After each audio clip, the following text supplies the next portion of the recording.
Setelah mengalami amnesia secara tak terduga, aku ternyata memiliki 4 pacar cantik. Di depan ranjang rumah sakit ada 4 wajah yang sangat cantik.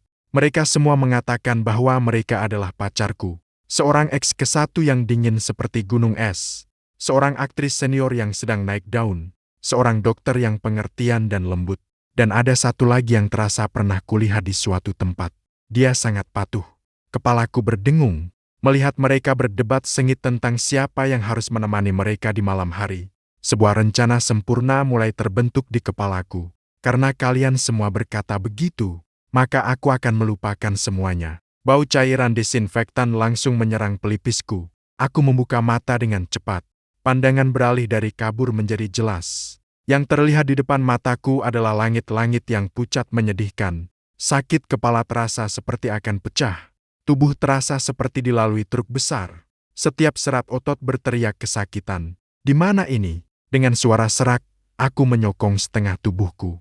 Seketika 4 pandangan menatapku secara serentak.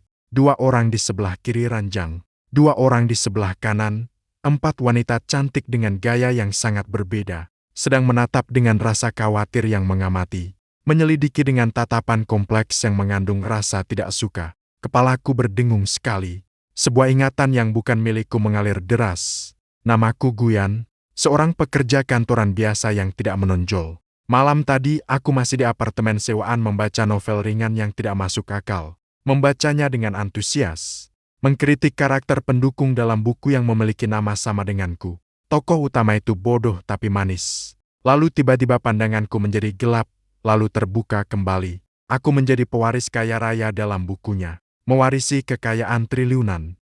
Penampilan dan tubuhnya juga sempurna. Namun dia justru terlalu terobsesi dengan cinta. Untuk mengejar sang protagonis yang manipulatif, membuat dirinya menjadi tercela. Akhirnya, karena persaingan bisnis, dia direncanakan mengalami kecelakaan mobil, berbaring di rumah sakit, dan ke-4 orang di depanku adalah 4 wanita yang terlibat rumit dengan dia dalam buku itu. Yang paling dekat di sebelah kiri, mengenakan setelan tinggi yang mewah. Sikapnya dingin seperti es. Tatapannya mengandung rasa meremehkan yang tak disembunyikan, seperti ATAP tipis. Pernikahan bisnis yang diatur oleh Gu dari keluarga Gu, Presiden Grup Liu, tunangan. Seorang jenius bisnis, bodoh dalam urusan kehidupan. Dibesarkan sejak kecil untuk menjadi pewaris. Sangat meremehkan protagonis asli yang hidupnya sembrono dan tidak bertanggung jawab. Di sebelahnya, ada yang mengenakan setelan Chanel, mengenakan kacamata hitam. Bahkan di ruang rawat, tetap tampak penuh gaya. Shen Yuchu, bintang wanita paling populer saat ini, yang dibesarkan dengan mengeluarkan banyak uang oleh protagonis asli, selalu menampilkan citra bahwa Gu Shao tergila-gila pada diriku. Di sebelah kanan, mengenakan jas putih. Wajahnya penuh kelembutan. Yang khawatir adalah dokter penanggung jawab rumah sakit swasta ini, Li Xia. Pemilik rumah sakit selalu mengadakan pesta pora dan menimbulkan masalah. Semua berakhir dengan dia yang menanganinya. Seiring waktu, muncul situasi yang sulit dijelaskan. Dan yang paling dalam, mengenakan gaun sederhana berwarna netral. Berdiri tenang dengan sepasang mata rusa yang jernih. Dengan sedikit rasa khawatir yang pemalu. Bai Ningbing, tokoh utama sebenarnya dalam buku ini adalah sosok dengan latar belakang paling misterius. Kekuatan keluarganya jauh melampaui keluarga Liu, hanya bersikap rendah hati. Protagonis asli memiliki pertunangan dengannya, namun seperti buta, tidak melihat, justru mengejar para gadis yang flirty. Penggabungan ingatan selesai. Di dalam hatiku hanya ada satu pikiran. Aku lelah, biarlah hancur. Aku tidak ingin mengikuti alur cerita balas dendam yang memalukan. Tidak ingin berurusan dengan sekumpulan wanita ini. Aku hanya ingin berbaring santai menikmati kekayaan triliunan. 8 otot perut, rumah mewah dan makanan lezat. Anggur buatan sendiri. Ini jauh lebih baik daripada persaingan bisnis Qin Jiangxiang. Pak Gu, Anda sudah bangun. Liu Ruyan yang pertama berbicara. Suaranya kini sama dengan orang lain. Dokter berkata, otakmu terkena benturan. Mungkin akan ada efek samping. Matanya tidak menunjukkan setitik kepedulian. Semua hanya menilai. Seolah menilai berapa nilai yang tersisa dari barang rusak. Shen Yuchu melepas kacamata hitamnya. Meneteskan beberapa tetes air mata. Ayan, kamu membuatku takut mati. Jika kamu mengalami sesuatu, bagaimana aku bisa hidup? Aku yang berakting berlebihan menekan jari kaki ke lantai. Licia kemudian maju, mengambil alat untuk memeriksa pupilku. Dengan nada lembut, "Tuan Gu, bagaimana perasaanmu sekarang? Apakah ada yang tidak nyaman?" Aku mengabaikan mereka. Pandangan melintasi semua orang, berakhir pada Bai Ningbing yang berada di sudut paling jauh. Dia terkejut melihatku. Wajah kecilnya memerah. Dengan kebingungan, dia menggenggam tepi pakaiannya erat-erat. Itulah dia. Dalam buku tertulis, Bai Ningbing adalah satu-satunya yang benar-benar baik kepada pemilik asli. Dia berasal dari keluarga terbaik. Karakternya paling lembut. Penampilannya paling sesuai dengan seleraku. Sungguh pasangan terbaik untuk hidup santai. Sedangkan Liu Ruyan, seorang wanita karier yang hanya ingin mengembangkan usahanya, bersamanya lebih melelahkan daripada bekerja. Shen Yuchu, seorang aktris yang hanya ingin memanfaatkan aku. Terlalu berisik. Licia memang lembut, namun latar keluarganya biasa saja. Di lingkungan elit, dia mudah diperlakukan buruk. Saya malas mengurus urusan-urusan kecil itu. Sebuah rencana sempurna tiba-tiba terbentuk dalam pikiran saya. Saya menatap keempat wanita di depan saya. Wajah saya menampilkan kebingungan yang pas. "Siapa kalian?" Saya berkedip dengan wajah polos. "Lalu siapa lagi?" Udara seketika membeku. 4 pasang mata cantik sekaligus membesar, terpenuhi dengan keterkejutan. Liu Ruyan, alisnya berkerut, tatapannya tajam seolah ingin menembus saya. "Guye, apa permainanmu?" Shen Yuchu melupakan air matanya yang seharusnya mengalir. "Aye, jangan menakut-nakuti saya. Kamu tidak mengenalku. Aku adalah Yushu." Licia yang pertama menyadari. Dia segera mengambil senter dan memeriksa mataku lagi. Wajahnya menjadi serius. Pasien mungkin mengalami amnesia sementara akibat benturan otak. Dalam hati saya diam-diam memberi dia pujian. Bantuan ilahi. Amnesia. Liu Ruyan tertawa sinis, menyelangkan kedua lengan. Adegan klise drama kelas 3 ini. "Kau pikir aku akan percaya?" Aku tidak melihat. Dia hanya menatap Licia dengan takut, seperti binatang kecil yang ketakutan. "Kakak dokter, aku benar-benar tidak ingat apa-apa. Kepalaku sangat sakit." Aku menutupi kepalaku, menunjukkan rasa sakit dengan tepat. Bai Ningbing akhirnya tak tahan lagi dan melangkah maju. Dengan suara lembut berkata, "Jangan paksa dia lagi. Dia tampak sangat tidak nyaman." "Dokter, apakah dia benar-benar kehilangan ingatan?" Suaranya lembut dan manis, seperti permen kapas, membuat hati yang mendengarnya terasa lega. Licia mengangguk serius. Dari reaksi fisiologis, tidak tampak seperti berpura-pura. Perlu dilakukan pemeriksaan otak menyeluruh. Liu Ruyan masih ingin berkata apa, namun melihat wajahku yang pucat dan ekspresi sakitku, akhirnya dia menelan kata-kata itu kembali. Shen Yuchu kemudian memanfaatkan peluang sensasi baru, langsung mengeluarkan ponsel, sepertinya mengirim pesan ke manajernya. Sudut bibirnya bahkan masih menyeratkan senyum tipis. "Bagus, semuanya berada dalam rencanaku." Kehilangan ingatan memotong semua masalah masa lalu. Menjadi alat terbaik untuk memulai hidup santai, melihat mereka masing-masing menyimpan niat tersembunyi. Sementara aku, satu-satunya yang memegang semua informasi. Diam-diam menikmati drama besar yang hanya milikku. Rasanya benar-benar memuaskan sekali. Karena dia kehilangan ingatan, maka malam ini aku akan tetap tinggal untuk merawatnya. Shen Yuchu menjadi yang pertama merebut posisi unggul, menunjukkan sikap seperti pacar resmi. Liu Ruyan meliriknya dengan dingin. "Kau memang pandai merawat orang. Jangan sampai membuatnya ketakutan sampai mati. Itu sudah cukup baik." Aku tinggalkan Pak Liu. "Kau, seorang ex-ke-1 yang sibuk mengurus segala hal. Mungkin lebih baik tetap di sini saja. Lagi pula, bukankah kau paling meremehkan Ayan?"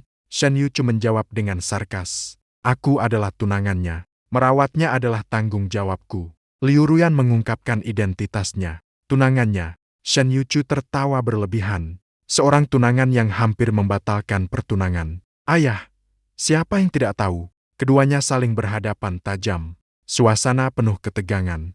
Licia di samping memberi nasihat kepada kedua pasien untuk beristirahat tenang. "Jika kalian berbuat seperti ini, itu akan mengganggu istirahatnya." Aku berbaring di tempat tidur, menutup mata, berpura-pura lemah. Namun hatiku bersuka cita. "Berbicaralah. Semakin keras berdebat, semakin baik. Dengan begitu, kalian tidak akan punya waktu untuk menggangguku." Saat itu, suara yang gemetar terdengar. "Bagaimana kalau aku tetap tinggal?" Itu Bai Ningbing.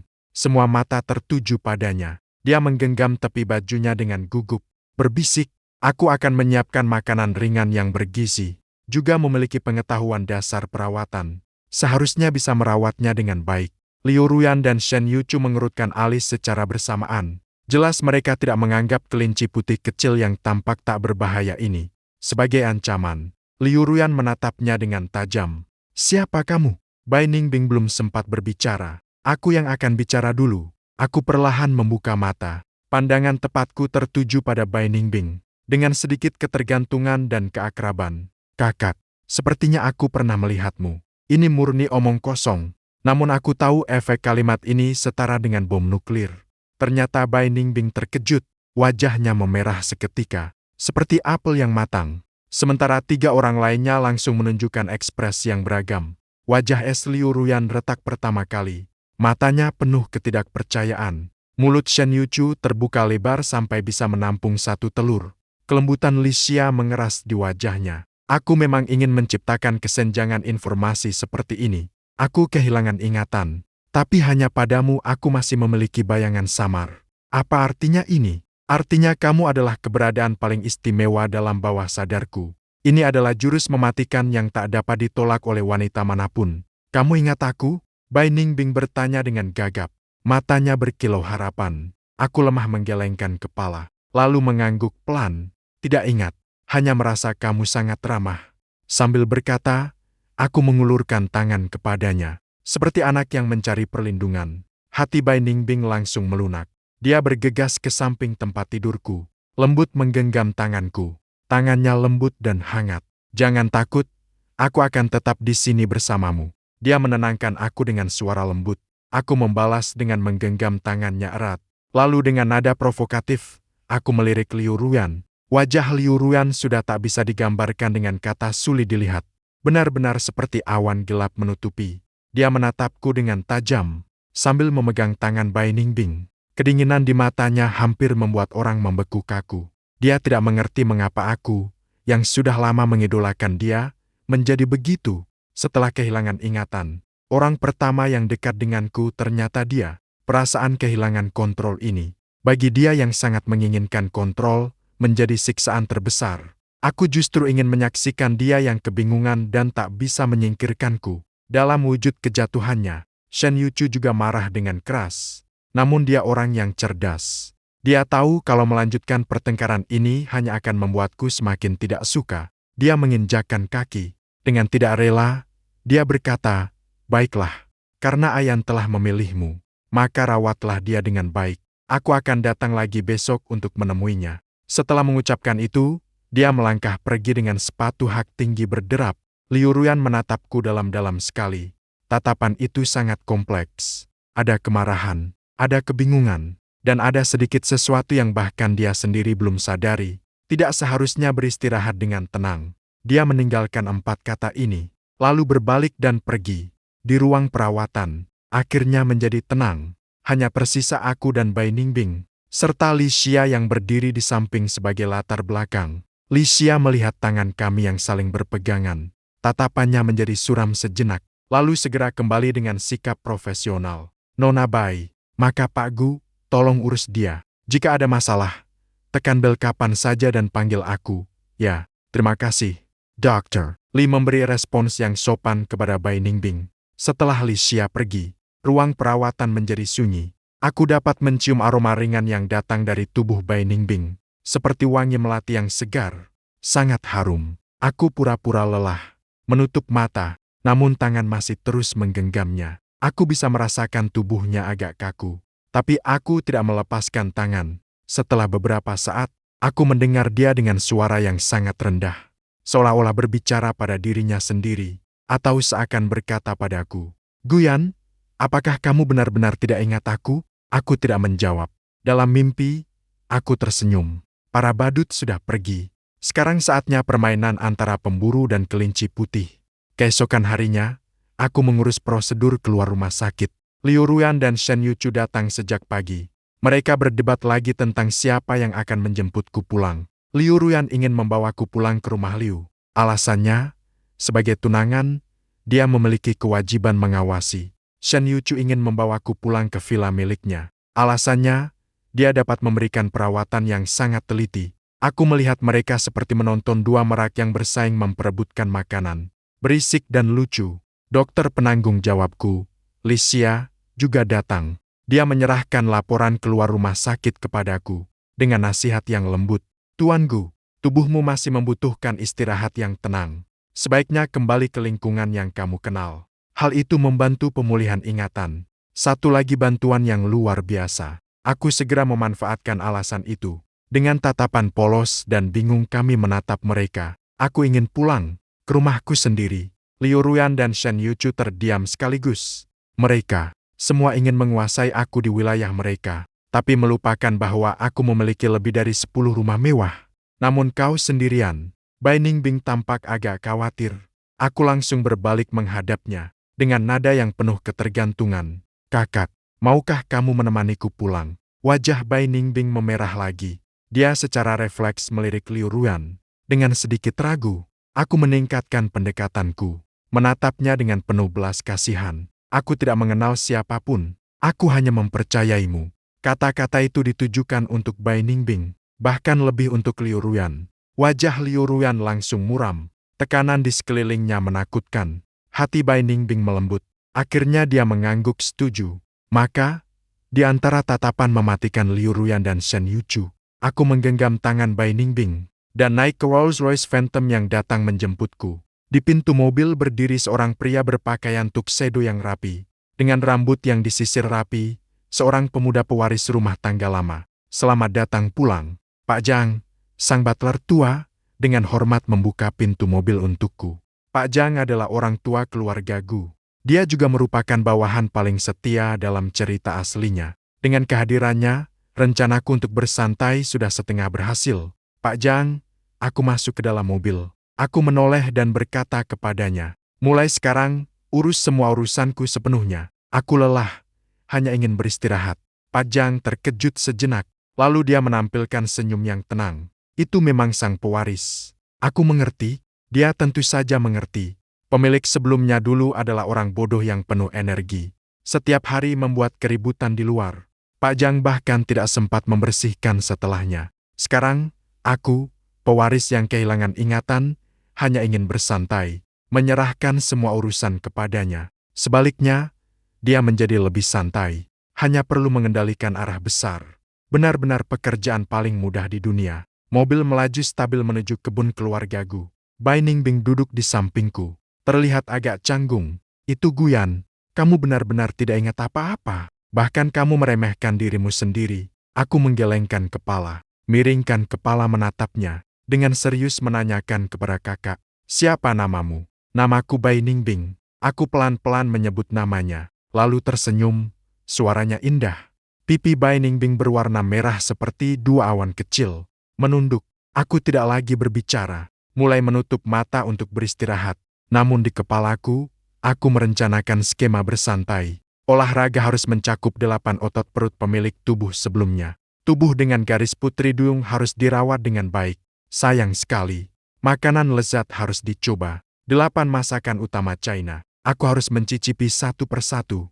Minuman beralkohol harus dicoba. Buku menyebutkan keluarga Gu memiliki kebun anggur sendiri. Mereka khusus memproduksi berbagai jenis baijiu, huangjiu dan mijiu. Anggur, aku tidak suka yang asam dan pahit itu. Mengenai wanita, aku melirik Bai Ningbing di sampingku. Cantik, berkepribadian lembut, berintegritas tinggi. Latar belakang keluarga kuat, bisa membantu menyingkirkan banyak masalah. Intinya, dia sangat patuh, tidak akan menggangguku. Benar-benar pasangan yang sempurna untuk bersantai. Mobil melaju masuk ke sebuah perkebunan yang luas. Berhenti di depan sebuah bangunan bergaya kastil yang megah. Inilah rumahku. Aku turun dari mobil bersama Nona Bai. Pak Zhang sudah menyiapkan semuanya. Tuan muda, kamarmu telah diatur ulang sesuai selera Anda. Ini Nona Bai. Kan? Kamar tamu juga sudah siap. Aku menggenggam tangan Nona Bai dan berkata kepada Pak Zhang, tidak perlu kamar tamu. Dia akan tinggal satu kamar dengan aku. Pak Zhang, Nona Bai, wajahnya langsung memerah. Dengan gugup dia berkata, tidak bisa. Kami berdua menatapnya dengan wajah tak bersalah. Kenapa tidak bisa? Aku takut tidur sendirian. Bukankah kamu sudah berjanji akan menemaniku? Orang yang kehilangan ingatan merasa tidak aman. Aku memanfaatkannya sampai titik tertinggi. Nona Bai terdiam karena tercekik oleh kata-kataku. Wajah kecilnya memerah lalu memucat. Muncul kembali merah. Akhirnya dia hanya mengeluarkan suara seperti dengungan nyamuk. Aku tersenyum puas, urusan selesai. Saat itu, ponselku berdering. Pak Jang menyerahkannya. Aku melihat tampilan panggilan masuk, itu Nona Liu. Aku langsung menekan tombol tutup. Lalu aku melempar ponsel itu ke Pak Jang. Mulai sekarang, panggilan dari orang yang tidak kukenal akan langsung diblokir. Tuan Muda dan Pak Jang mengerti maksudku. Di dalam mobil lain yang tidak jauh dari sini, Nona Liu mendengarkan panggilan yang Anda buat lewat ponsel. Suara notifikasi yang sibuk. Jari yang memegang setir memucat karena terlalu kuat. Dia tidak mengerti. Semuanya menjadi tak terkendali. Pria yang dulu menempatkan nomornya di atas daftar kontaknya. Pria yang selalu menjawab setiap pesannya dalam hitungan detik. Kini ternyata menutup teleponnya. Dan dia bahkan pulang ke rumahnya bersama wanita lain. Sebuah rasa gelisah dan panik yang belum pernah dirasakan sebelumnya menyentak hatinya. Kehidupan santai saya resmi dimulai. Setiap hari tidur sampai bangun secara alami. Berolahraga. Lalu jalan-jalan di Manor. Pak Jang mengatur hidup saya dengan sangat jelas. Sarapan adalah dimsum gaya kanton. Makan siang adalah masakan Sichuan otentik. Makan malam adalah hidangan Huayang yang elegan. Waktu teh sore, Pak Jang akan menyiapkan arak beras buatan rumah yang saya suka, disertai beberapa piring kecil makanan pendamping. Duduk di gazebo taman selama 1 sore penuh. Hari-hari surgawi ini, bahkan jika ditawarkan kepada seorang kaisar, saya tidak akan menukarnya. Bai Ningbing pada awalnya masih sangat pemalu, namun perlahan-lahan dia menjadi lebih terbuka. Dia menyadari bahwa saya benar-benar tidak peduli apa-apa. Setiap hari hanya makan dan minum. Seperti orang yang tidak berguna. Namun orang tak berguna ini memiliki daya tarik yang luar biasa. Saat saya berolahraga, dia menopang dagunya dan diam-diam menonton di samping. Kadang-kadang ketika saya melakukan pull-up, kaos saya tergelincir. Menampakkan tato duyung. Wajahnya perlahan memerah. Saat saya mencicipi makanan lezat, dia dengan penasaran menanyakan ciri-ciri berbagai jenis masakan kepada saya. Tatapannya penuh rasa kagum. Saat saya menuang dan meminum sendiri, dia duduk di seberang saya, mendengarkan saya menceritakan anekdot tentang minuman keras. Dia semakin penasaran pada saya, dan semakin dekat dengan guyan. Otot perutmu, bolehkah aku menyentuhnya? Sore itu, aku selesai 1 set bench press di gym, menyusuri garis otot yang mengalir. Bai Ningbing menyerahkan handuk kepadaku. Sepasang mata berkilau menatap orang tuaku. Akhirnya aku mengumpulkan keberanian untuk mengucapkan kalimat ini. Aku tersenyum, menarik tangannya, langsung menekannya pada otot perutku. Menguji hasilnya, tangan dia bergetar seperti tersengat listrik. Wajah seketika memerah hingga ke pangkal telinga. Rasa keras, dengan suhu yang panas, menyebar dari telapak tangan dia. Bagaimana? Sudah cukup? Aku mendekat padanya, menurunkan suara. Aku bertanya apakah otaknya sudah hang. Dia hanya bisa mengangguk bodoh. Aku melihat dia dengan penampilan polos dan menggemaskan ini. Hatiku terasa geli. Tidak heran dia adalah tokoh utama dalam buku. Sungguh malaikat yang indah dan murni. Aku ingin memanfaatkan kesempatan untuk mencuri wangi. Telepon di saku bergetar lagi. Itu dipegang oleh Paman Jang. Dia melirik. Dia lewat dan berkata, pemuda itu adalah Nona Liu. Dan juga Liu Ruyan. Wanita ini belakangan ini seperti gila. Sehari dia menelponku 800 kali. Aku menutupnya. Aku mengibaskan tangan dengan tidak sabar. Pemuda itu, Nona Liu, berkata, jika Anda tidak mengangkat telepon lagi, dia akan datang sendiri. Biarkan dia datang. Aku tertawa sinis. Aku ingin melihat apa yang dia rencanakan. Setengah jam kemudian, sebuah Ferrari merah menyala meluncur dengan drift sombong. Berhenti di depan gerbang villa. Liu Ruyan mengenakan pakaian hitam ketat. Dengan sepatu hak tinggi. Dengan aura setinggi 2,8 meter, dia masuk. Begitu masuk, dia melihat aku dan Bai Ningbing. Aku baru saja selesai mandi. Tubuhku telanjang, hanya mengenakan handuk di pinggang. Rambutku masih meneteskan air. Pemandangan itu hangat sekaligus menggoda. Pupil Liu Ruyan menyusut tajam. Ketenangan dan kendali diri yang selama ini dibanggakannya, sekarang hancur lebur. Guyan hampir menggigit giginya sambil memanggil namaku. Kamu sedang apa? Aku meliriknya dengan malas. Dengan sengaja, aku menggesekkan kepalaku ke leher Bai Ningbing, mencium aroma melati yang harum di tubuhnya. Seperti yang kamu lihat, nikmati hidup. Bai Ningbing menjadi kaku seluruh tubuh karena gerakanku. Wajahnya memerah sampai hampir meneteskan darah. Tangan yang memegang pengering rambut tak tahu harus menaruhnya di mana. Nikmati hidup. Liu Ruyan menatap Guyan sambil tersenyum sinis. Apakah kamu tahu bahwa Tianding Technology milikmu saat ini sedang menghadapi risiko diakuisisi? Para pesaing telah menurunkan harga ke titik terendah. Jika kamu tidak bertindak segera, perusahaan akan berpindah kepemilikan. Aku teringat, memang ada adegan seperti ini dalam buku. Ini adalah salah satu pesaing bisnis Liu Ruyan.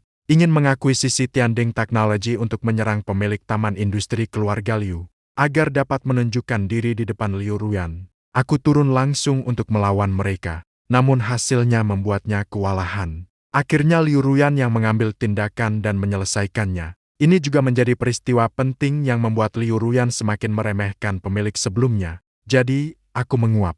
Dengan sikap seolah-olah tidak ada hubungannya dengan diriku. Liu Ruyan menatapku dengan tak percaya. Jadi itu perusahaanmu, perusahaan yang kamu bangun dengan susah payah. Aku tertawa dalam hati. Itu milik pemilik sebelumnya. Bagi aku tidak ada urusan.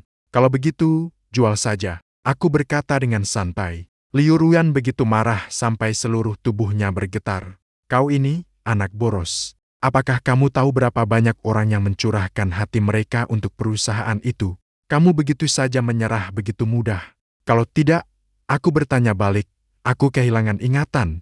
Tidak mengerti apa-apa. Menangani urusan perusahaan yang begitu rumit. Betapa melelahkannya. Jual saja. Tukar uang, bukankah lebih baik aku terus beristirahat saja? Pernyataan beristirahatku ini sepenuhnya menghancurkan pertahanan mental Liu Ruyan. Dia selalu mengira Guyan meskipun berperilaku sembrono, tetapi tetap memiliki perasaan terhadap perusahaan yang ia dirikan sendiri. Kali ini dia datang ingin melihatnya kewalahan, lalu muncul kembali sebagai penyelamat. Namun dia tidak menyangka sama sekali. Aku tidak bermain sesuai aturan sama sekali. Aku langsung memilih untuk menyerah. Kau benar-benar tak dapat diselamatkan. Dia menunjukku dengan marah sampai tak bisa berkata-kata. Aku malas menanggapinya. Kepada Pak Jang yang berada di samping, kataku. Setelah Pak Jang mengantar tamu pergi, Nona Liu ini kembali datang. Langsung aku halangi di pintu. Kataku, aku belum bangun. Itu si tuan muda. Tuan Gu, berhenti di sana. Apalagi yang ingin dikatakan Liu Ruyan. Aku malah langsung memegang tangan Bai dan naik ke atas menyambut tamu. Mari kita coba anggur kuning buatan Pak Jiang yang baru. Dengek keras terdengar dari bawah gedung. Seperti ada sesuatu yang jatuh menimpa. Aku tak perlu melihat. Tapi aku tahu itu X ke-1 Liu. Marah dengan panik memang menyenangkan. Melihat para badut yang sok tahu ini. Karena cara bermainku yang tak terduga membuat mereka gila dan hancur. Itu lebih memuaskan daripada kemenangan bisnis apapun. Setelah Liu Ruyan kusir dengan kemarahanku, ternyata dia tidak kembali menggangguku. Namun krisis tentang Tianding Technology beredar luas di kalangan keuangan. Semua orang menunggu lelucon tentang keluarga Gu. Melihat bagaimana si anak boros yang amnesia ini menghabiskan seluruh harta keluarga, Liu Ruyan juga menunggu. Dia menunggu aku terpojok, lalu memohon padanya. Sayangnya aku mengecewakannya. Aku tetap setiap hari makan, minum, dan bersenang-senang. Bahkan aku membuat akun di media sosial. Namanya Guyan. Sudah bangun hari ini. Setiap posting hanya satu gambar. Pemandangan kebun dalam berbagai sudut. Cuacanya selalu bagus di Peiwen. Cocok untuk bersantai. Awalnya semua orang mengejekku. Keluarga Gu, bencana. Anak boros ini masih punya waktu untuk memamerkan pemandangan. Tianding Technology hampir bangkrut. Dia masih bersantai. Penilaian selesai. Anak kaya paling santai dalam sejarah. Namun 3 hari kemudian, sebuah berita besar mengguncang seluruh dunia bisnis. Tianding Technology melakukan serangan balik. Teknologi inti mencapai terobosan signifikan. Harga saham melambung 300% dalam semalam. Pembeli misterius ingin membeli Tianding Technology dengan harga tinggi. Ditolak tegas oleh Ketua Dewan, Guyan. Dia berkata tidak akan menjual berapapun harganya. Tidak mau bernegosiasi. Menurut orang dalam, Ketua Dewan Guyan tidak muncul sama sekali.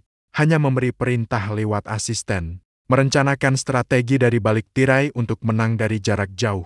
Setelah berita itu keluar, semua orang terkejut, orang-orang yang menunggu untuk menertawakanku. Muka mereka bengkak, terutama Liu Ruyan. Aku bisa membayangkan ketika dia melihat berita ini, ekspresi apa yang akan muncul di wajah esnya yang dingin. Malam itu, Om Jang melaporkannya kepadaku. Tuan, semuanya sudah selesai sesuai perintah Anda. Ya, aku berbaring di kursi pantai tepi kolam renang, sambil minum teh plum dingin, bahkan malas membuka mata. Apa yang disebut terobosan teknologi? Hanya saja aku menuliskan pengetahuan teknologi yang lebih maju dari dunia. Selama 10 tahun, aku pilih satu secara acak dan menuliskannya di kertas. Lemparkan ke Departemen R dan D Tianding Technology. Apa yang disebut perencanaan strategi hanyalah satu kalimat yang kukatakan kepada Om Jang. Membuat orang yang ingin membeli kami bangkrut. Kemampuan Om Jang tidak pernah mengecewakanku. Dia memanfaatkan jaringan hubungan besar keluarga Gu yang tersembunyi di bawah permukaan. Hanya dalam satu sore, membuat rantai dana pesaing yang tidak tahu batasnya terputus. Menyatakan bangkrut, membunuh ayam untuk menakuti monyet. Sejak itu tidak ada lagi yang berani mengganggu Tianding Technology. Aku hanya perlu berbaring menikmati hasil kemenangan. Rasa menang sambil berbaring ini sungguh luar biasa. Akun media sosialku menjadi viral semalam karena kejadian ini. Jing Hao tidak bangun hari ini. Topik tentang Jing Hao malah menduduki peringkat pertama di trending. Jumlah pengikutku melonjak dari ratusan menjadi jutaan. Gaya komentar di kolom berubah drastis. Waduh, ini bos dewa apa? Sambil berbaring santai, sambil membuat lawan bangkrut. Barulah ini X ke-1 yang benar-benar otoriter. Cukup dengan menggerakkan bibir saja. Tidak perlu melakukan apa-apa secara langsung. Abang, masih kurang aksesoris kaki. Bisa pijat, yang bisa menghangatkan tempat tidur. Sayang, apakah aku masih punya kesempatan? Bai Ningbing memegang ponsel, membaca komentar satu persatu untukku. Tertawa terbahak-bahak. Guyan, kamu sekarang lagi hits banget. Matanya yang besar melengkung menjadi sabit. Aku ada gunanya apa? Kan tidak bisa dimakan. Aku malas, jelas, Bing. Aku lapar. Mau makan kue Azman yang kamu buat. Baiklah, aku langsung buatkan untukmu. Dia segera meletakkan ponselnya. Seperti kelinci kecil yang riang, dia berlari ke dapur. Aku menatap bayangannya. Senyum di sudut bibirnya semakin lebar. Kaya dan santai. Tampan dan berpostur. Dan ada yang manis serta imut. Seorang wanita cantik yang pandai memasak menemani hidup santai ini menjadi sempurna. Saat itu, ponselku berbunyi lagi. Aku mengangkatnya dan melihat. Ada pesan singkat dari nomor yang tidak dikenal. Aku Liu Ruyan. Bisakah kita bertemu sekali? Nada suaranya sangat sopan, belum pernah ada sebelumnya. Bahkan ada sedikit permohonan. Aku mengangkat alis. Aku membalas dengan 2 kata, tidak ada waktu. Lalu aku mematikan ponsel dan melemparkannya ke samping. Kalau ingin bertemu denganku, kenapa tidak melakukannya dulu? Sekarang kamu yang meminta padaku, bukan aku yang meminta padamu. Jika ingin bertemu denganku, harus lihat suasana hatiku. Dan suasana hatiku tergantung pada seberapa nyaman aku berbaring. Aku menolak Liu Ruyan, tapi dia jelas tidak menyerah. Keesokan harinya, sebuah undangan berlapis emas dikirim ke Manor. Itu adalah jamuan amal bisnis yang diselenggarakan oleh grup Liu. Menyebut namaku secara langsung, mengundangku untuk hadir. Tuan Muda Liu berkata, ini akan membantu jaringan relasimu di masa depan. Uncle Jang menyerahkan undangan itu kepadaku. Aku tertawa sinis. Apakah aku butuh barang itu? Bagi diriku, jaringan relasi yang dimaksud hanyalah apakah orang lain membutuhkan aku. Selama aku cukup kuat, mereka secara alami akan berkumpul seperti lalat, tak mau pergi. Aku melambaikan tangan, sambil bersiap melanjutkan misi berbaring santaiku. Bai Ningbing yang pemalu itu membuka mulut. Undangan itu tertulis. Hasil lelang jamuan kali ini akan seluruhnya disumbangkan ke Panti Asuhan Bintang. Panti Asuhan Bintang. Aku terdiam sejenak, sudah disebutkan dalam buku. Meskipun Liu Ruyan tampak dingin, namun hatinya sangat baik. Dia terus-menerus mendanai sebuah panti asuhan secara anonim. Itu adalah panti asuhan bintang ini. Itu adalah tempat paling lembut di hatinya. Juga merupakan rahasia yang tak diketahui orang. Bai Ningbing menatapku dengan tatapan yang mengandung sedikit harapan. Dulu aku juga pernah menjadi relawan di panti asuhan itu. Anak-anak di sana sangat menggemaskan, tapi kondisinya sangat keras. Aku menatap mata jernihnya, hatiku berdebar. Pergi ke jamuan malam, bukan karena ingin memberi muka pada Liu Ruyan, tapi ini adalah kesempatan yang sangat bagus untuk meningkatkan kesan di depan Bai Ningbing. Sementara itu juga membuat Liu Ruyan lebih jelas menyadari bahwa dia sudah sepenuhnya kehilangan aku. Karena semua anggota milisi kami sudah bersuara, maka mari pergi. Aku mencubit pipinya, dengan manja berkata, wajah Bai Ningbing langsung memerah. Jangan panggil sembarangan.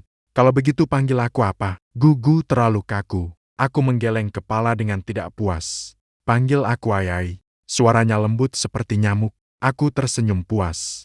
Malam jamuan itu, aku mengenakan setelan Armani buatan tangan kelas atas. Bai Ningbing memakai gaun panjang berwarna biru bulan, membuatnya tampak seperti peri di bawah sinar bulan, tidak terikat pada dunia manusia. Begitu kami muncul, kami langsung menjadi pusat perhatian. Pria itu tampan tanpa celah, wanita itu cantik luar biasa. Berdiri bersama, kami seperti pasangan dewa yang serasi. Banyak mata menatap kami, ada yang terpesona, ada yang iri, ada yang penasaran. Salah satu pandangan paling intens datang dari tuan rumah jamuan, Liu Ruyan. Dia hari ini memakai gaun malam tanpa lengan berwarna hitam, mewah dan dingin, seperti mawar hitam berduri.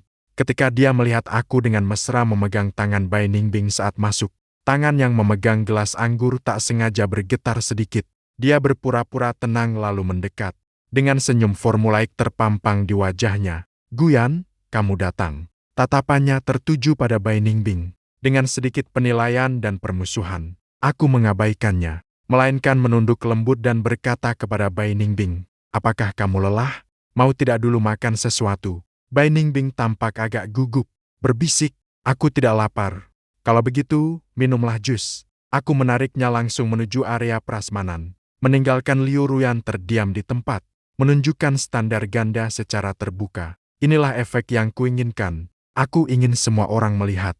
Dalam hatiku, Bai Ningbing adalah satu-satunya. Sedangkan kamu, Liu Ruyan, hanyalah orang asing yang tak penting. Wajah Liu Ruyan seketika memucat. Para tamu di sekitarnya pun menyadari hal itu.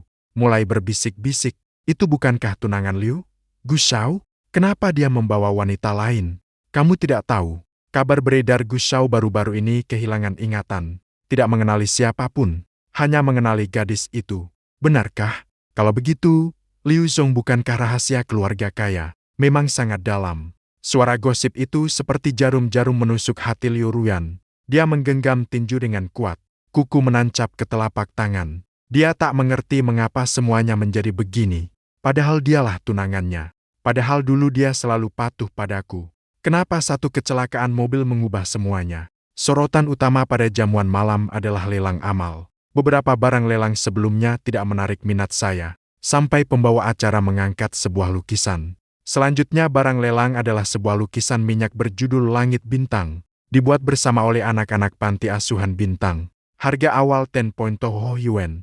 Semua dana akan digunakan untuk renovasi panti asuhan. Saya melihat mata Liu Ruyan bersinar sejenak. Jelas dia bertekad untuk mendapatkan lukisan ini. Seorang pengusaha menawar 100.000, kemudian ke 200.000. Pengusaha lain segera mengikuti. Harga terus naik. Liu Ruyan tidak pernah menawar. Dia menunggu. Ketika tidak ada penawar lagi, sebuah keputusan akhir. Saat harga turun menjadi ke 500.000, suasana perlahan menjadi dingin. Sudut mulut Liu Ruyan mengangkat senyum penuh tekad. Sedang bersiap mengangkat papan. Saya selangkah lebih dulu darinya. Dengan malas, saya mengangkat papan. 5 juta. Seluruh ruangan menjadi sunyi. Semua orang menatap saya dengan tatapan seperti orang gila. Menghabiskan 5 juta untuk membeli coretan anak-anak. Gu Shao setelah kehilangan ingatan tidak hanya berubah sifat, bahkan otaknya pun rusak. Pembawa acara juga terkejut. Dengan gagap menanyakan 5 juta. Pak Gu, apakah Anda yakin 5 juta? Saya mengangguk. Kemudian saya memiringkan kepala dan berkata kepada Bai Ningbing di sebelah saya, bukankah kamu suka anak-anak?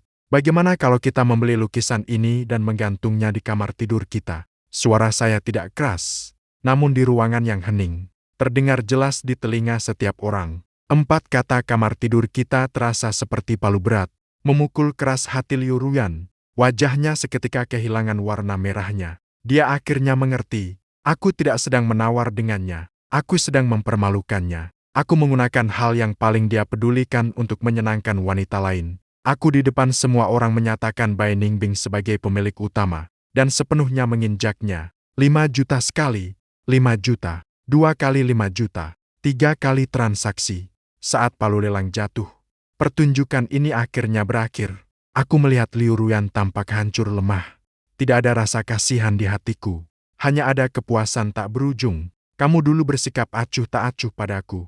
Sekarang aku membuatmu tidak bisa menggapai. Inilah cara aku mengambil kembali bunga pertama untuk pemilik asli. Setelah jamuan malam selesai, aku dan Bai Ningbing bersiap pergi. Di tempat parkir, kami dihentikan oleh seseorang. Melihat Liu Ruyan, dia tampak mabuk, pipi berwarna merah, tatapan matanya kabur. Tidak ada lagi sikap dingin dan sombong seperti biasanya. Guyan, kenapa kamu memperlakukan aku seperti ini? Dia menghalangi mobilku. Suaranya berisi sedikit tercekik dan rasa tidak adil. Aku mengerutkan alis, melindungi Bai Ningbing di belakangku. Nona Liu, tolong beri jalan. Aku tidak membiarkan dia menatapku dengan keras kepala. Kamu beritahu aku kenapa. Karena dulu aku tidak cukup baik padamu. Aku bisa berubah. Apapun yang kamu inginkan, aku bisa memberikannya kepadamu. Asal kamu kembali ke sisiku. Aku tersenyum, seperti menonton lelucon besar. Kembali ke sisimu, Liu Ruyan. Kamu apakah salah paham sesuatu? Di antara kita, selain kontrak pernikahan yang bisa ditarik kapan saja, apalagi hubungan yang ada, kami memiliki kata-kata tergesa-gesa darinya. Kami sudah saling kenal sejak kecil. Kami mengenal banyak orang sejak kecil. Aku memotong bicaranya. Kamu kira siapa? Kata itu tanpa ampun. Seperti pisau yang menancapkan keras ke dalam hatinya. Tubuhnya bergetar. Hampir tidak bisa berdiri tegak. Guyan, bagaimana kamu bisa bersikap seperti ini padaku? Air mata sebesar kacang kedelai mengalir dari matanya. Penampilan seperti bunga pir di tengah hujan. Cukup membuat hati pria manapun melunak. Sayangnya aku bukan pria manapun. Aku adalah seseorang yang sudah membaca naskah. Seorang penjelajah waktu yang hanya ingin berbaring santai. Aku tidak tertarik sama sekali pada air matanya. Pada saat itu, di ujung lain tempat parkir tiba-tiba muncul beberapa pria memegang tongkat. Wajah mereka mengerikan. Sekilas tampak mereka bukan orang baik. Liu Ruyan, kamu membuat bos kami bangkrut. Hari ini, si wajah bertanda luka berteriak, kau harus membayar utang darahmu. Aku langsung menyadari, orang-orang ini adalah yang sebelumnya ingin mengakuisisi teknologi Tianding, yang dikirim oleh orang yang aku buat bangkrut. Mereka tidak berani bergerak. Mereka menargetkan Liu Ruyan. Liu Ruyan juga ketakutan sampai terpaku. Wajahnya pucat melihat orang-orang yang berlari ke arahnya. Bai Ningbing malah berteriak ketakutan, berlindung di pelukanku. Adegan klasik pahlawan menyelamatkan wanita. Tokoh utama dalam buku itu berada di sini. Untuk melindungi Liu Ruyan, dia mematahkan satu kakinya. Sehingga dia mendapatkan sedikit rasa suka dari Liu Ruyan. Aku memilih menarik Bai Ningbing mundur 2 langkah. Bercanda. Bagaimana tubuhku yang berharga ini bisa terluka? Berantem semacam ini memang pekerjaan orang lain. Paman Jang, aku memanggil pelan. Sebelum kata-kataku selesai, 7-8 penjaga berseragam hitam muncul seperti hantu dari kegelapan. Seketika mereka mengepung para preman itu. 3 kali 5 dibagi kedua. Para preman itu terjatuh ke tanah. Menangis minta tolong pada ayah dan ibu. Seluruh proses tidak lebih dari 30 detik. Aku bahkan tidak mengedipkan mata. Wajah bersalut bekas luka diinjak oleh seorang penjaga. Lalu dia masih tidak puas dan berteriak padaku. Tuan Gu, kamu siapa? Pria itu bersembunyi di belakang wanita dan penjaga. Aku berjalan ke depannya. Aku berjongkok, menepuk wajahnya. Otak itu barang yang bagus. Sayangnya kamu tidak memilikinya. Aku berdiri, melihatnya dari atas. Masalah yang bisa diselesaikan dengan uang. Kenapa harus pakai tinju? Itu hal yang hanya dilakukan orang bodoh. Setelah selesai, aku tidak lagi memperhatikan mereka. Aku menarik Bai Ningbing, bersiap naik mobil, dan lain-lain. Liu Ruyan memanggilku. Dia berdiri kebingungan di tempat. Melihat para preman berserakan dan sekelompok penjaga terlatih. Matanya dipenuhi keterkejutan dan kebingungan. Dia selalu mengira Guyan hanya anak playboy yang suka menghabiskan uang. Dia tidak pernah menyangka ada kekuatan keamanan yang begitu kuat di sekelilingnya. Dia juga tidak pernah tahu saat dia menangani krisis, bahwa dia bisa begitu tenang dan acuh. Sikap acuh itu membuatnya lebih gelisah daripada kemarahan atau tuduhan apapun. Terima kasih tadi. Dia berkata pelan, aku bukan menyelamatkanmu. Aku menegurnya dengan dingin. Aku hanya tidak mau mobilku ternoda oleh darah kalian. Aku menunjuk mobil Bugatti Veyron senilai puluhan juta. Liu Ruyan mengikuti arah jariku. Wajahnya menjadi lebih pucat. Aku membuka pintu mobil, membiarkan Kak Bai Ningbing duduk dulu. Lalu aku pun masuk. Mobil melaju meninggalkan debu. Meninggalkan Liu Ruyan sendirian, berdiri sendirian di tempat parkir yang luas. Angin malam mengibarkan gaun panjangnya, terlihat sangat muram dan berantakan. Di dalam mobil, Kak Bai Ningbing masih gemetar, mencengkram lenganku erat-erat. Ayan tadi hampir berbahaya. Aku memeluknya, menyentuh punggungnya dengan lembut. Jangan takut, aku ada di sini. Tidak akan membiarkanmu terluka sedikit pun. Ia menggosok-gosok tubuhnya di pangkuanku. Seperti anak kucing yang mencari rasa aman. Ayo, kamu memang baik. Aku menunduk dan mencium keningnya. Si bodoh lewat kaca spion. Aku bisa melihat sosok Liu Ruyan yang semakin kecil. Aku tahu mulai malam ini, hati wanita ini benar-benar berantakan. Ketertarikan seorang wanita pada seorang pria adalah awal kejatuhan. Dan aku akan membuatnya semakin terjerumus dalam rasa penasaran dan ketidakpuasan. Sampai tak terbalik lagi. Setelah keributan makan malam, kehidupanku kembali tenang. Namun dunia luar bergelora karena aku. Jing Hao Guyan tidak bangun hari ini. Topik Jing Hao terus panas. Banyak orang menyerbu akun media sosialku untuk menonton. Mereka menemukan hidupku adalah surga impian mereka. Bangun di pagi hari di tempat tidur raksasa berukuran ratusan meter persegi. Pagi hari mengeluarkan keringat di gym pribadi. 8 otot perut berkilau. Koki kelas menengah atas menyajikan makan siang setingkat jamuan kenegaraan. Sore hari berjalan-jalan dengan anjing sambil mencicipi anggur di perkebunan seluas 1000 hektar. Menikmati matahari terbenam. Malam hari menatap bintang bersama pacar yang cantik bak peri. Tidak ada pekerjaan, tidak ada keluhan, tidak ada capek. Hanya menikmati kenikmatan tanpa akhir. Inilah hidup yang sesungguhnya. Aku hidup seperti keledai yang asam. Aku mengakui aku cemburu. Hari ini aku benar-benar seperti lemon. Kita sama-sama manusia. Kenapa perbedaannya begitu besar? Aku masih terjepit di kereta metro jam sibuk pagi. Mereka sudah berbaring sambil menghasilkan miliaran. Mister Gu, rumahmu masih butuh anjing penjaga yang sudah kuliah. Filosofi santaiku secara tak terduga memimpin tren sosial. Banyak anak muda mulai merefleksikan hidup mereka. Mulai mengejar gaya hidup yang lebih santai dan otentik. Bahkan harga saham grup Gu. Semua itu naik karena daya tarik pribadi saya sebagai ketua yang santai. Mungkin inilah kebetulan menanam welo yang tumbuh rindang. Aku tidak peduli sama sekali. Aku lebih peduli pada Bai Ningbing. Apa yang kamu buat hari ini yang enak? Ayo coba hidangan Buddha jemping wol yang baru kupelajari. Bai Ningbing memakai celemek yang imut, memegang sebuah panci tanah liat yang cantik, berlari keluar dari dapur, menyerahkannya ke depan aku seperti mempersembahkan harta. Aku mencicipi satu suap, kuahnya kental dan lezat, sangat enak. Aku memuji dengan tulus. Dia langsung tersenyum, alis dan matanya melengkung manis. Lebih manis daripada bulan di langit. Setiap hari bersama dia, penuh dengan manis sederhana dan hangat ini. Dia akan senang karena pujian aku. Sepanjang hari, dia akan diam-diam menyentuh otot perut aku saat aku berolahraga, lalu menariknya kembali seperti terbakar. Dia akan takut pada malam badai petir, lalu mengangkat selimut, menyelubungi seluruh tubuh aku, memeluk aku erat-erat. Dia seperti matahari kecil yang hangat dan cerah, membuat aku, ikan asin yang hanya ingin berbaring santai, juga merasakan secercah kehangatan dunia. Perasaan di antara kami memanas dengan cepat dalam manisnya hal-hal sehari-hari yang sederhana. Namun semua itu dilihat oleh orang lain. Liu Ruyan, dia tidak lagi mencari aku, tetapi memperhatikan segala hal tentang aku dengan cara lain. Dia membuat akun kecil, menjadi penggemar utama akun media sosial aku. Setiap foto yang aku unggah, dia memperbesar dan meneliti dengan saksama. Ketika dia melihat aku mencicipi anggur di kebun, dia akan mencari asal-usul botol itu. Dia melihat masakan yang Bai Ningbing buat untuk aku, lalu belajar cara membuatnya. Dia melihat kucing dan anjing peliharaan kami, yang berpelukan erat. Tatapannya menjadi suram lama. Dia seperti seorang pengintip.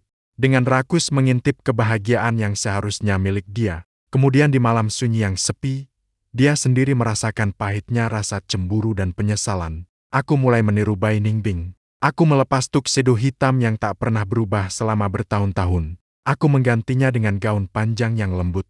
Aku menahan ekspresi dinginku, berusaha belajar tersenyum. Aku bahkan membeli sekumpulan barang kecil yang imut, menaruhnya di kantor minimalis miliknya. Terlihat sangat tidak cocok. Dia mengira asalkan dia menjadi seperti Bai Ningbing, dia bisa memenangkan kembali hatiku. Betapa lucunya, dia sama sekali tidak mengerti. Aku tidak pernah menyukai kelembutan Bai Ningbing, tapi aku menyukai Bai Ningbing apa adanya. Dia unik. Setiap tiruan yang buruk hanya akan terlihat seperti Dongxi meniru, konyol dan menggelikan. Semua ini Pak Zhang saksikan. Lalu dia menceritakannya kepadaku seperti lelucon. Nona Liu hari ini memakai gaun berbunga ke kantor, membuat semua orang di bawahnya ketakutan. Aku sedang menikmati pemberian Bai Ningbing, tidak mau menilai. Aku juga membeli kucing boneka yang persis sama dengan yang dipelihara oleh Nona Bai. Ternyata kucing itu tidak mau kupeluk, bahkan menggigitnya sedikit. Tuan muda, Anda bilang Nona Liu ini sudah gila, bukan? Aku menelan pangsit udang di mulutku, mengusap mulutku, dengan tenang berkata, biarkan dia pergi. Orang yang tidak penting tidak layak kita buang waktu. Ya, tidak penting. Sejak dia meremehkan pemilik asli pada saat itu, dia sudah dijatuhi hukuman mati di hadapanku. Sekarang semua yang kulakukan, hanya melaksanakan proses penyiksaan yang panjang namun manis. Hari-hari tenang tak lama kemudian terganggu. Masalah kali ini datang dari Shen Yuchu, bintang wanita top itu. Menikmati manisnya topik pacar yang kecewa, mereka mempromosikannya dengan riang. Dia sesekali mengunggah tulisan samar di Weibo. Hari ini cuacanya bagus. Mengingat seorang bodoh. Tidak tahu apakah kamu baik-baik saja sekarang. Beberapa orang meski terlupakan, aku tetap mengukirnya selamanya di hati. Ditambah beberapa selfie matanya merah, membuat banyak penggemar merasa iba. Jing Hao, Shen Yuchu tak bisa melupakan. Jing Hao merasa iba pada Shen Yuchu. Kata-kata tentang Jing Hao berulang di trending. Timnya bahkan menyuap banyak akun pemasaran. Membesar-besarkan kisah cinta berliku antara dia dan aku. Membuatnya tampak sebagai wanita setia yang ditinggalkan oleh pria tak setia. Seketika opini publik berbalik. Banyak netizen yang tak tahu fakta mulai menghujatku di akun media sosialku. Pria brengsek, Yuchu begitu baik padamu.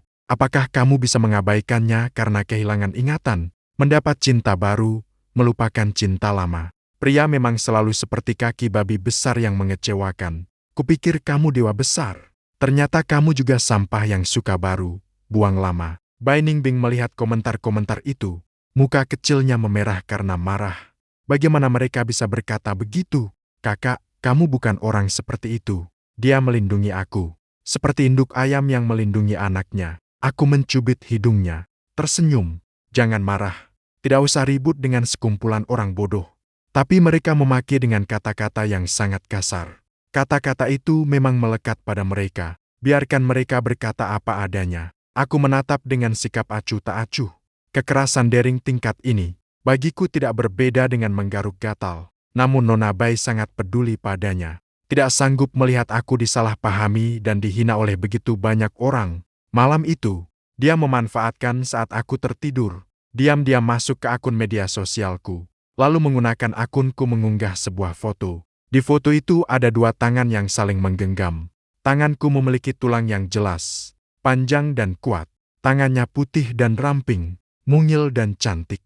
Kedua tangan itu memakai sepasang cincin yang identik. Itu adalah cincin pasangan klasik dari Cartier. Tulisan pada cincin hanya satu kalimat. Aku hanya menandai Nona Bai. Ya, dia juga menandai akunnya sendiri. Ini adalah pengumuman sosial yang paling mencolok dan terbuka. Postingan ini dipublikasikan pada pukul 12 malam. Seperti bom air dalam yang meledak. Seketika meledakkan seluruh server internet. Sempat melumpuhkan. Jing Hao berperan sebagai Nona Bai. Pengumuman resmi bahwa Jing Hao hanya berperan sebagai Jing Hao dan Shen Yuchu. 3 topik, badut Jing Hao, mendominasi 3 teratas tren pencarian dengan kecepatan roket. Netizen yang dulu memaki aku langsung berbalik. Astaga, sang utama akhirnya mendapat nasibnya. Inilah pacar resmi yang sebenarnya. Aku memang sudah bilang, Dewi yang dipilih tuan muda. Bagaimana mungkin tidak ada Nona Bai yang cantik ini? Sangat cantik dan berwibawa. Jadi Shen Yuchu sebelumnya hanya mengarahkan dan memerankannya sendiri. Wah, dia memang aktris drama terbaik tahun ini. Kasihan Pak Gu dan Miss Bai. Sudah lama dipromosikan bersama bintang perempuan teh hijau. Apakah hanya saya yang memperhatikan cincin pasangan itu? Itu adalah edisi terbatas Cartier, melambangkan cinta abadi. Saya terobsesi.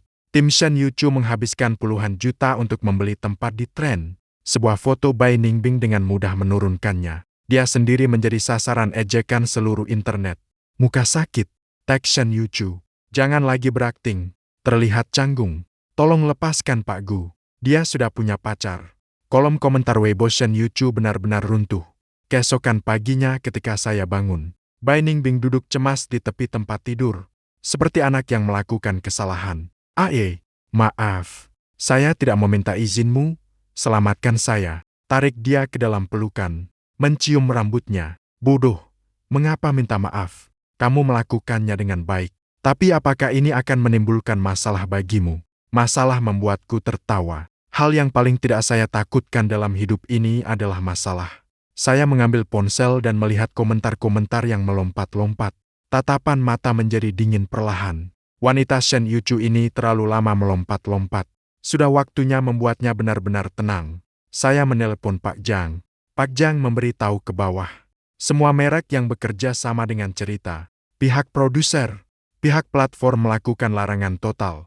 Shen Yuchu adalah sang pemuda. Aku akan membuatnya tidak pernah naik daun di dunia hiburan. Suara Paman Zhang di telepon berisi sedikit kegembiraan. Aku mengerti, dia sudah lama tidak menyukai bintang wanita yang melompat-lompat itu. Aku menutup telepon. Aku melihat Bai Ningbing yang masih khawatir dalam pelukanku. Aku menunduk dan mencium bibirnya. Jangan memikirkan hal itu. Mari kita lakukan sesuatu yang bermakna. Cahaya matahari di luar jendela sedang tepat. Sedangkan karier bintang wanita itu akan sepenuhnya terjerumus dalam kegelapan. Inilah akibat membuatku marah. Keterpurukan Shen Yuchu lebih cepat daripada yang kupikirkan. Pada hari kedua setelah aku mengeluarkan perintah pemblokiran, semua endorsement yang sedang dinegosiasikannya dibatalkan. Beberapa drama yang sudah ditandatangani satu persatu mengajukan pembatalan kontrak kepadanya dan menuntut denda besar.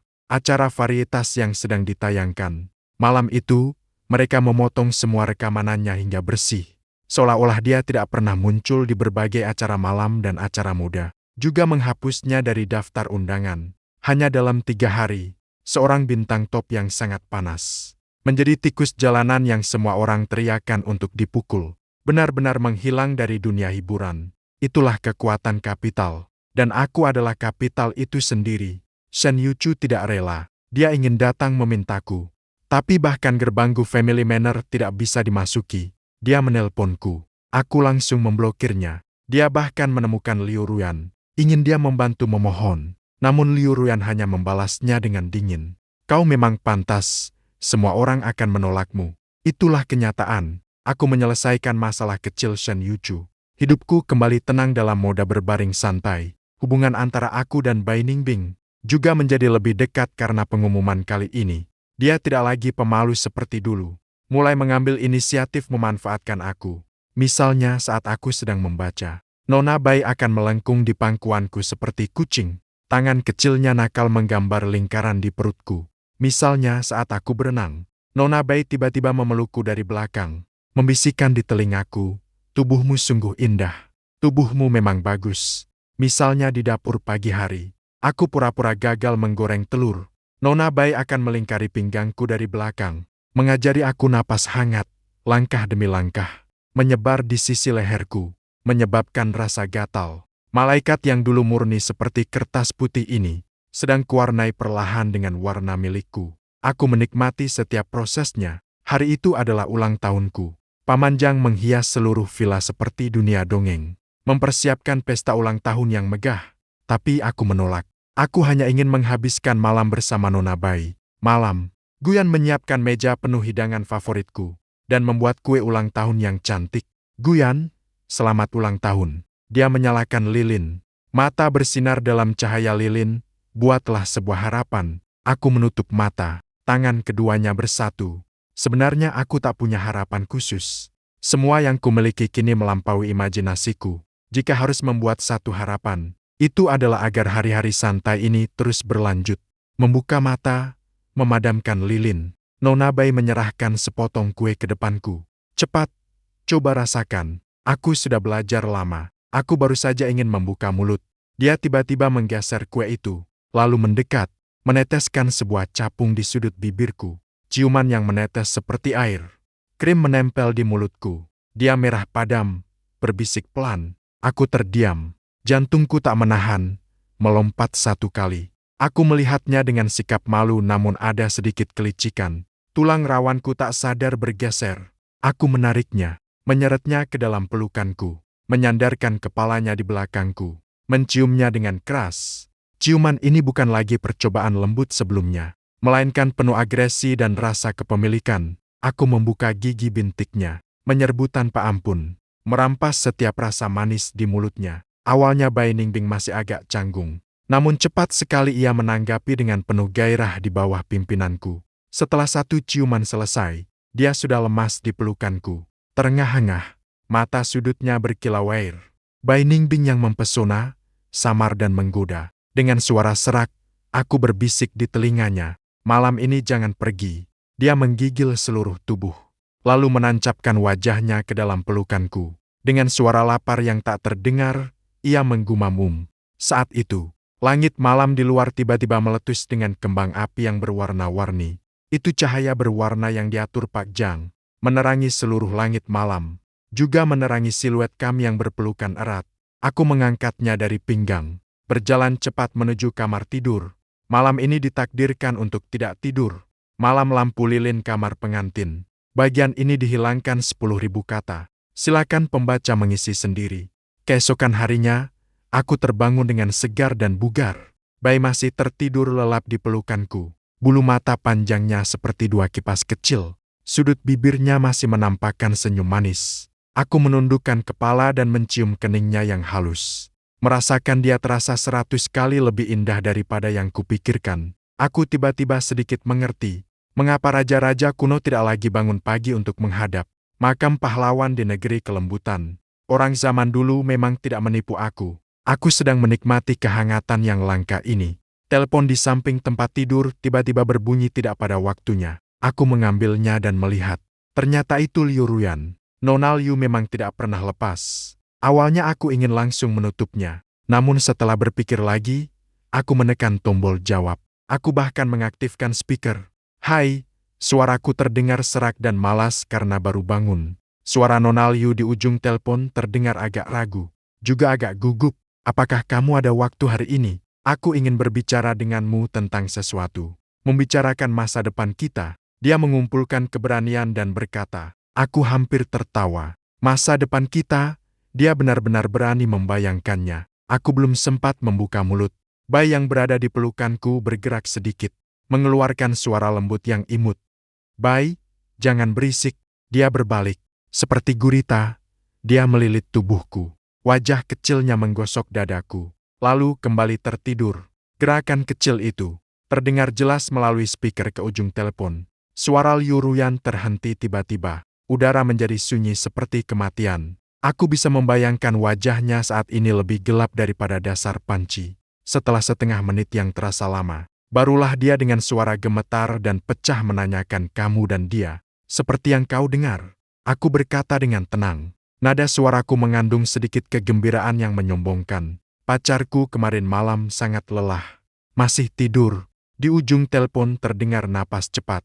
Seperti binatang terkurung yang hampir kehabisan napas. Pak Liu, aku mengubah nada menjadi formal bisnis. Jika kamu ingin membicarakan urusan bisnis, silakan buat janji dengan asistennya. Jika itu urusan pribadi, tidak perlu. Pacarku agak cemburu. Aku tidak ingin dia salah paham. Setelah berkata begitu, aku tidak memberi dia kesempatan lagi untuk berbicara. Langsung menutup telepon. Dunia akhirnya tenang. Aku menundukkan kepala melihat orang di pelukanku. Senyum di sudut mulutku semakin lebar. Membunuh hati. Menghadapi wanita seperti Liu Ruyan yang sombong sampai ke tulang. Tidak ada yang lebih baik daripada membuatnya mendengar secara langsung pria yang dicintainya. Bersama wanita lain berpelukan mesra. Lebih mampu menghancurkan kemauannya. Aku ingin membuatnya menderita berulang kali di jurang yang sangat dalam dan penuh ketidakpuasan. Tidak dapat mencari cara untuk hidup, tidak dapat mati.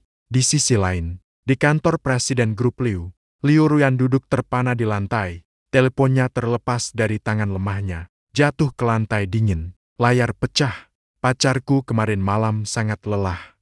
Pacarku agak cemburu. Kata-kata Abang Guyan berulang-ulang di dalam pikiran dia seperti mantra. Setiap kata seperti pisau yang dilapisi racun, membengkokkan hati Abang dengan keras. Dia selalu mengira masih ada kesempatan. Dia pikir asalkan ia merendahkan diri, asalkan ia menjadi lebih lembut, Abang Guyan akan berubah pikiran. Tapi dia salah, sangat salah. Dia tidak hanya tidak mencintainya, bahkan sudah berkembang ke tahap paling intim dengan wanita lain. Sedangkan dia seperti badut yang sepenuhnya masih berkhayal tentang masa depan yang konyol itu. Penghinaan dan keputusasaan yang besar menelan dia sepenuhnya. Dia memeluk dirinya sendiri, mengerut di sudut, seperti serigala kesepian yang terluka, mengecek suara arangan sakit yang terpendam lama. Dia pertama kali menangis demi seorang pria, menangis dengan hati hancur. Aku mengungkapkan semuanya. Aku sebenarnya tidak kehilangan ingatan. Berita ini menyebar ke seluruh internet lewat sebuah siaran langsung. Hari itu Bai Ningbing tiba-tiba terinspirasi, ingin membuka siaran langsung untuk berinteraksi dengan penggemar, berbagi sedikit tentang kehidupan sehari-hari kami. Aku tidak bisa menolak dia, jadi aku setuju. Di dalam ruang siaran, dia dengan semangat seperti anak kecil memperlihatkan rumah kami kepada semua orang, hewan peliharaan kami, selain lemari pakaian dan studio seni khusus yang aku buat untuknya. Para penggemar bersorak kegirangan. Cinta surgawi. Ini plot drama idol apa? Aku mengagumi kamu. Kapan aku bisa memiliki pacar seperti ini? Abangku yang terlalu memanjakan ya. Ini benar-benar memanjakan Miss Bai sampai ke langit. Suasana di ruang siaran terasa damai dan manis. Sampai Liu Ruyan datang tanpa diundang. Dia tidak tahu dari mana dia dapat info itu. Langsung masuk ke manner, menerobos ke dalam kamera siaran kami. Dia tampak jauh lebih letih. Mata di bawahnya dipenuhi lingkaran hitam tebal. Aura yang dulu tak terkalahkan itu kini menghilang total. Guyan, keluar. Aku ada sesuatu untuk dikatakan padamu. Dia berteriak ke arah kamera. Emosinya agak tak terkendali. Ruang siaran langsung meledak seketika. Waduh, itu Liu yang dingin. Kenapa dia datang? Suasana beracun. Apakah ini konten yang bisa aku tonton gratis? Dia tampak sangat lelah. Ini datang buat merebut pria. Bai Ningbing juga terkejut. Secara refleks dia berdiri di depanku, seperti kucing yang melindungi wilayahnya. Nona Liu, tolong pergi. Ayan tidak ingin bertemu kamu. Kamu mundur. Liu Ruyan mendorongnya, menatapku dengan tajam. Mata Guyan, kamu beritahu aku, apakah kamu benar-benar tidak ingat apa-apa? Kita tumbuh bersama sejak kecil. Kita punya pertunangan. Apakah kamu benar-benar melupakan semua masa lalu itu? Dia mencoba membangunkanku dengan masa lalu. Kenangan. Aku melihatnya dengan sikap keras kepala yang tak mau mengerti. Rasanya agak lucu, juga agak menjengkelkan. Saatnya permainan ini berakhir. Aku melangkah ke depan kamera, mengambil ponsel Bai Ningbing, dengan perlahan berbicara kepada jutaan penonton di ruang siaran. Halo semuanya, saya Guyan, mengenai amnesia saya, serta hubungan saya dengan Nona Liu, Nona Shen, dan juga hubungan dengan Nona Bai. Saya rasa sudah waktunya menyelesaikannya. Kata-kataku membuat semua orang menahan napas. Liu Ruyan juga terkejut, memandangku dengan tatapan kosong. Aku menatap kamera. Sudut bibirku melengkung dengan sindiran. Pertama, aku tidak pernah mengalami amnesia. Sebuah pernyataan yang mengguncang dunia. Komentar di ruang siaran langsung dibanjiri oleh ribuan komentar. Wajah Liu Ruyan seketika memucat seperti kertas. Aku ingat semua hal. Aku melanjutkan, memandang Liu Ruyan dengan tatapan dingin dan tajam. Aku ingat bagaimana kamu meremehkanku, menjadikanku barang yang bisa ada atau tidak. Aku ingat bagaimana Shen Yuchu memanfaatkan diriku, menjadikanku batu loncatan untuk naik pangkat. Aku juga ingat bagaimana Dr. Li Xia, sambil menikmati sumber dayaku, tetapi sekaligus berlagak seperti ibu suci. Mengenai mengapa aku pura-pura amnesia, aku terdiam sejenak. Aku meraih Bai Ningbing di sampingku dan memeluknya. Menunduk, aku mencium keningnya. Karena aku lelah. Aku tidak ingin lagi bermain permainan kaya yang membosankan bersama kalian. Aku hanya ingin bersama orang yang kucintai, menjalani hari-hari kami dengan tenang. Jadi aku menggunakan cara paling sederhana dan paling efektif untuk menghilangkan semua masalah. Aku menatap Liu Lengyue dan berkata perlahan demi perlahan, berpura-pura lupa, hanya untuk membuat kalian, para badut, memperlihatkan wujud asli kalian, lalu dengan rela mengusir diri kalian dari duniaku. Sekarang kalian telah melihat tujuanku. Tercapai, permainan selesai. Nona Liu, kata-kataku seperti pedang paling tajam, sepenuhnya menembus topeng dan martabat terakhir Liu Ruyan. Dia terhuyung mundur beberapa langkah. Tatapannya kosong, berbisik pada dirinya sendiri. Tidak mungkin. Kau menipu aku, menipu dirimu. Aku tertawa. Apa yang membuatku harus menipumu? Dari awal hingga akhir, kau hanyalah badut yang terlalu mengira-ngira dalam pertunjukan ini. Liu Ruyan tak lagi mampu menahan pukulan besar ini. Setetes darah mengalir keluar. Ia terjatuh lurus ke belakang. Ruang siaran langsung sudah benar-benar gila. Pembalikan dramatis ini membuat semua orang terkejut, sedangkan aku hanya tenang mematikan siaran. Lalu aku menelpon. Di depan rumah Pak Jang ada seorang wanita yang pingsan. Setelah memanggil ambulans dan membawanya pergi. Jangan biarkan orang yang tidak berhubungan lagi melangkah ke dalam perkebunan. Setelah menyelesaikan semua ini, aku mengangkat Bai Ningbing yang juga masih terkejut, kembali ke kamar kami. Ai menatapku. Dengan tatapan yang rumit, aku menenangkannya, menyela dia. Semua pertanyaan yang ingin diajukan, jangan takut, semuanya sudah selesai. Ya, semuanya sudah selesai. Masa lalu yang berliku-liku itu, orang-orang yang menjengkelkan itu, akan menjadi masa lalu sepenuhnya. Mulai sekarang, di duniaku hanya ada langit biru dan awan putih, makanan lezat dan anggur. Dan kegemaranku yang paling utama berbaring santai. Hidup baru saja dimulai.